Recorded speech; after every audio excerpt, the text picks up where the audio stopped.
For a better understanding of the latest in the Ukraine crisis, we're joined by Stephen Fish, a political science professor at the University of California in Berkeley. Stephen, welcome back to the show. Since our last conversation, a lot has happened in Ukraine, but perhaps some would say not a lot has changed. What's your assessment on what's been happening lately? Well, Elaine, I think that's right. I think the general situation on the ground and the general thrust of Russian foreign policy toward Ukraine has not changed very much. The deal struck in Europe, the Geneva deal, really never had much of a chance. It's clear that Putin is intent on pressing forward with his program for destabilizing eastern Ukraine and central Ukraine, southern Ukraine, and that that policy is not likely to change anytime soon. Well, you mentioned that Geneva deal, and right now the decision makers in Ukraine are calling for more anti-terrorism measures. What do you make of this continued violence in the eastern part of the country? Well, you know, East Ukraine did not suffer from this kind of violence before the Russian intervention. Ukraine, in fact, has been something of a model of harmony among different linguistic groups, in part because Ukrainian and Russian languages are fairly close, and most Ukrainians actually speak both languages now. Some people in the east and south speak Russian better than Ukrainian, and perhaps vice versa in western and central Ukraine. But most people speak Russian as well as Ukrainian in Ukraine. And in fact, there has been very little serious tension between East Ukraine and the rest of the country until now. Now, with the Russian incursion into East Ukraine, Russian commandos taking over buildings, then things, of course, gotten much worse. But this was not a problem until Russia moved into Crimea and then started its campaign to destabilize East Ukraine. So you have all of this going on, and now you have the U.S. Vice President, Joe Biden, coming in to visit with this new aid package for Ukraine. Will his visit help the situation in the long run, or will it just cause more problems? I don't think either one. I don't think it's going to necessarily cause more problems.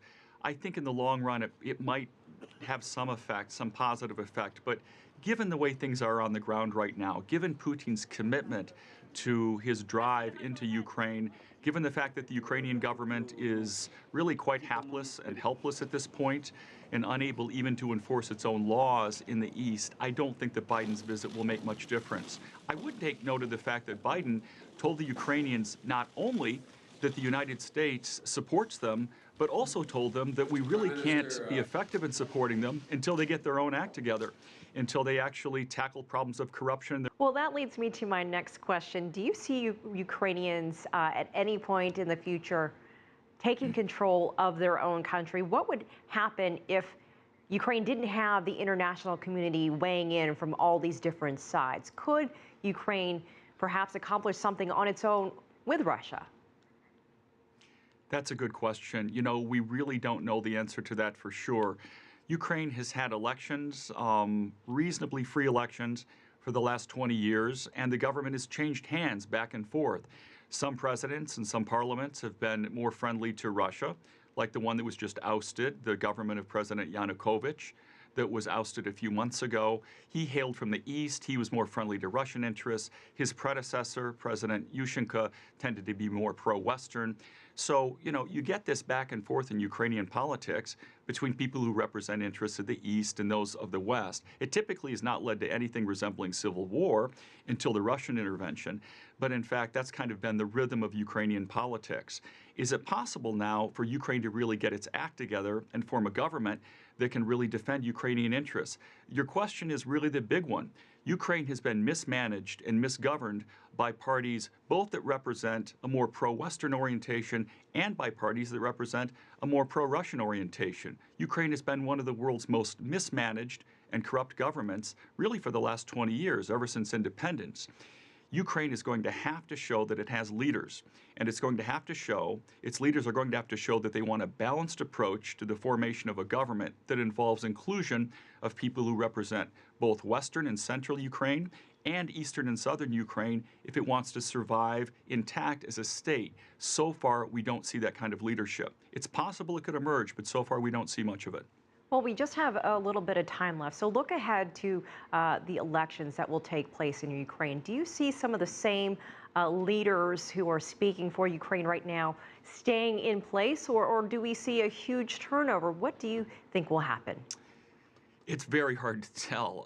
Things are so fluid right now in Ukraine that it's very hard to predict that. I think a lot of the names that we now see that are prominent in Ukrainian government are going to be in government after the elections. I think we could see some new people as well.